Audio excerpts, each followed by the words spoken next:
오늘 우리가 읽은 본문은 성령의 열매를 가진 사람이 어떻게 살아야 하는지에 관하여 계속 이어서 설명하는 말씀입니다. 그리고 어떻게 하나님이 인간에게 주신 그 율법이 완성되는지에 관하여 오늘 본문에서 말씀하고 있습니다.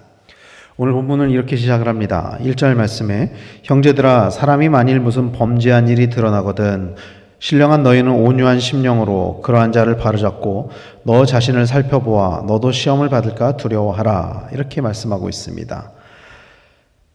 사람이 만일 무슨 범죄한 일이 드러나거든 바울은 공동체 내에서 범죄한 사람에 관하여 어떻게 대해야 할지를 말씀하고 있어요. 오늘 본문 1절에서 여기서 범죄한에 해당하는 헬라어는 파라프토마티라는 단어를 사용을 합니다. 근데 이 범죄하다, 범죄한에 뜻하는 단어가 이 파라프토마티라는 단어와 비슷한 헬라어 단어가 또 있어요. 파라바테스라는 단어입니다. 이 두 단어의 차이는 이렇습니다. 오늘 본문에 사용된 파라프토마티라는 단어는 넘어지다라는 뜻을 가지고 있어요. 넘어지다.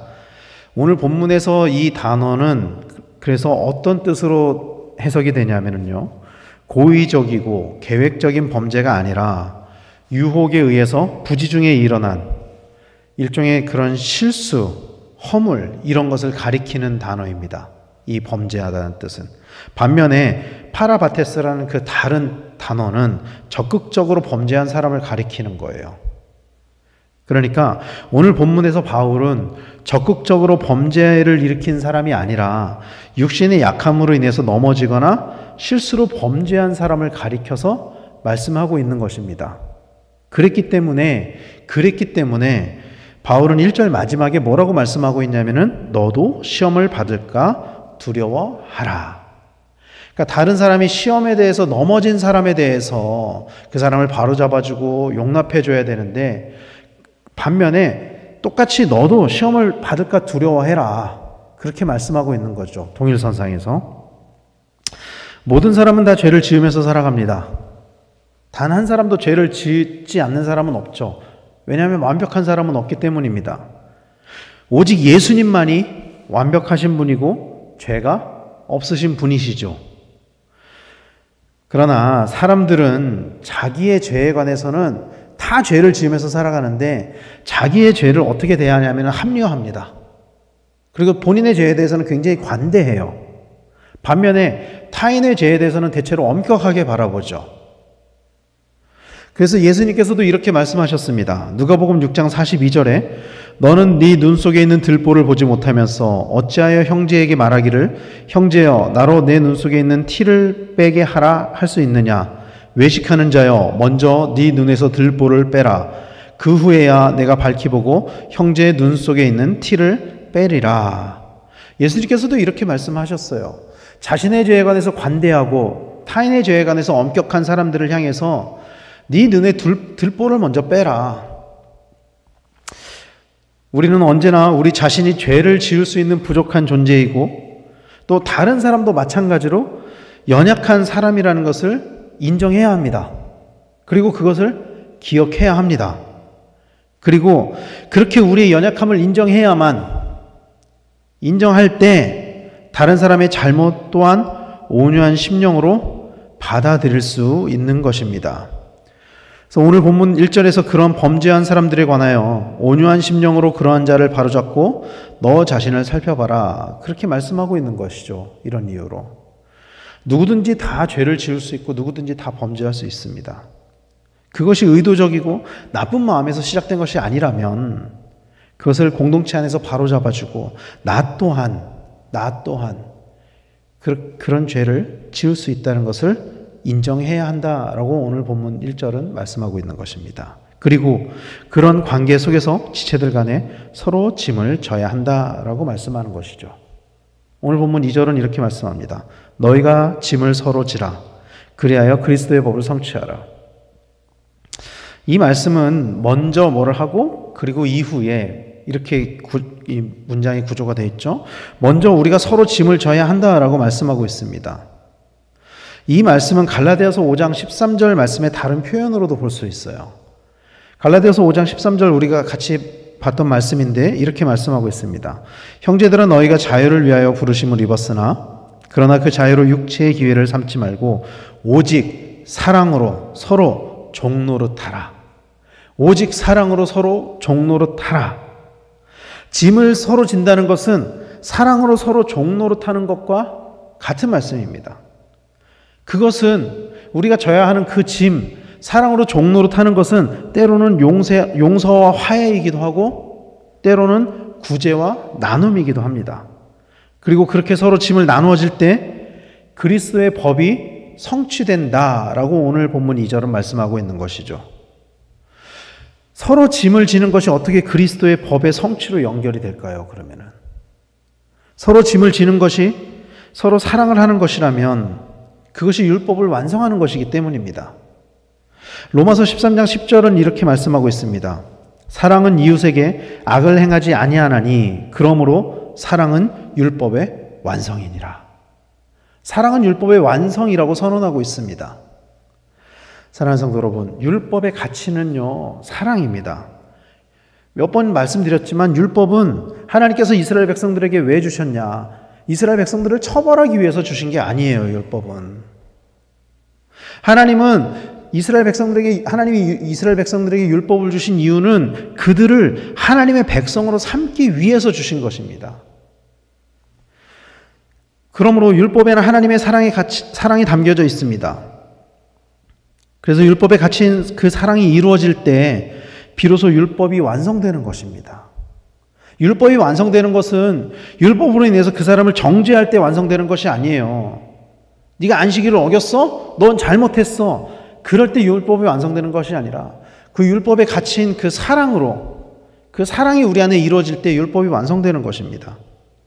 바울은 이것에 관하여 이렇게 말씀했습니다. 갈라디아서 5장 14절에 온 율법은 네 이웃 사랑하기를 내 자신같이 하라 한 말씀에서 이루어졌나니. 율법이 어떻게 이루어졌다고요? 언제? 내 이웃 사랑하기를 내 자신같이 하라. 이 말씀에서 율법이 이루어졌다라고 말씀했어요, 바울은. 예수님의 율법에 관한 가르침을 인용해서 이웃을 사랑할 때 율법이 완성되었다라고 말씀한 것입니다. 그리고 여기에서 율법을 그리스도의 법이라고 표현한 것은 예수님이 율법을 완성시켰기 때문입니다. 마태복음 5장 17절 말씀을 우리말 성경으로 이렇게 번역합니다. 네가 율법이나 예언자들의 말씀을 없애러 왔다고 생각하지 마라. 없애러 온 것이 아니라 완전하게 하러 온 것이다.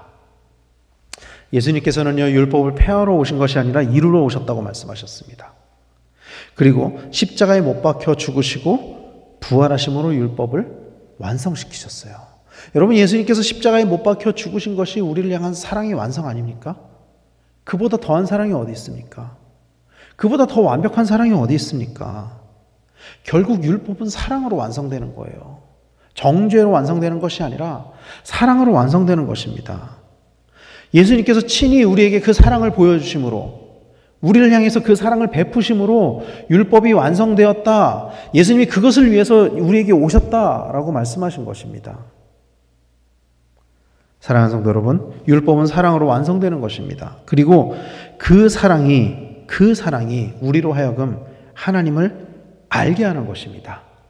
왜냐하면 하나님은 사랑이시기 때문입니다. 요한일서 4장 8절은 이렇게 말씀하고 있죠. 사랑하지 아니하는 자는 하나님을 알지 못하나니 이는 하나님은 사랑이심이라. 하나님 사랑이세요. 그 사랑. 그래서 그렇기 때문에 이 사랑이 우리 안에 이루어질 때 우리가 하나님을 알게 되는 것이라고 성경은 말씀하고 있는 것입니다.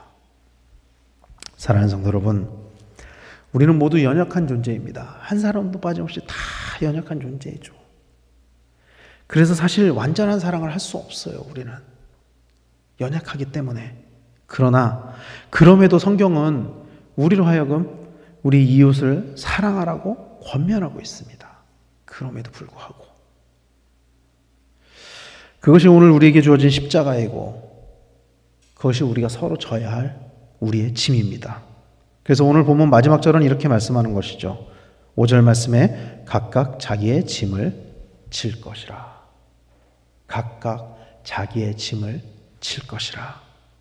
모든 성도들은 각자에게 주어진 하나님의 직무를 이루어야만 합니다. 그리고 그것의 기본은 말씀에 순종하는 것입니다. 말씀에 순종하는 것이 뭐죠? 사랑을 이루어가는 것입니다. 말씀은 하나님을 사랑이라고 가르치고 있습니다. 그리고 그 사랑이 우리 안에 이루어져야 함을 말씀하고 있습니다. 그래서 우리의 일상은, 우리의 삶은 사랑을 이루는 삶이 되어야만 해요. 다른 사람을 정죄하고 미워하고 다투고 시기하고 질투하고 이런 것들이 우리의 일상이 되어서는 안 됩니다. 우리의 일상은 사랑을 이루는 삶이 되어야만 합니다. 그리고 왜 우리가 그렇게 살아야 하느냐? 우리 일상이 왜 그렇게 사랑으로 점철되어야 하느냐? 마지막 날에 우리의 모든 행위가 다 드러나게 되어 있기 때문입니다. 고린도서 5장 10절은 이렇게 말씀하고 있습니다. 이는 우리가 다 반드시 그리스도의 심판대 앞에 나타나게 되어 각각 선악간에 그 몸으로 행한 것을 따라 받으려 함이라. 마지막 날에 사랑을 이루는 삶으로 하나님께 심판이 아닌 칭찬을 받는 우리 성도님들 다 되시기를 간절히 축원합니다. 구호로 외치는 사랑이 아니라 삶으로 나타나는 사랑으로, 그 사랑으로 무장하는 성도님들이 되시기를 바랍니다. 사랑으로 무장하면은요, 다른 사람이 아무리 나에게 상처를 주려고 해도, 나와 다투려고 해도, 나를 넘어뜨리려고 해도 넘어지지 않습니다. 왜냐하면 나에게 완전한 사랑이 있기 때문이에요. 예수님의 사랑이 내 안에 있기 때문입니다. 우리는 그 사랑으로 무장되어야만 한다라는 것입니다.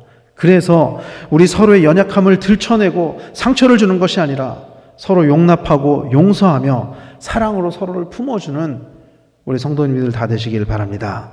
그래서 특별히 우리를 향한 그 예수님의 그 사랑으로 날마다 위로와 평안과 기쁨이 넘치는 그 사랑으로 무장하는 우리 강변교회 성도님들 다 되시기를 예수님의 이름으로 간절히 축원합니다. 기도하겠습니다.